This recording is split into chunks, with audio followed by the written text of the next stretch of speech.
If you want to go ahead and save some time while creating web pages in PowerPages, you can also go ahead and start with a template. So here in the home page, you can see that start with a template is an option.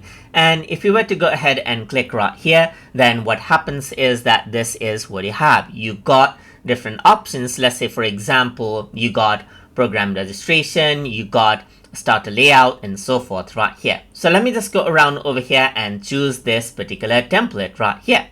So over here, what I'm going to do is, let's say, for example, say this is educational website right here. Let's say, for example, and I'm going to say educational tutor right here, just like this. So now once that is done, you can see that as it is available, the domain is available, it says so tick mark. So I can simply go ahead and press done, and it'll utilize this template to go ahead and create that plan for you. So you need to go ahead and then now wait for a while. It'll create out the page using that particular template now.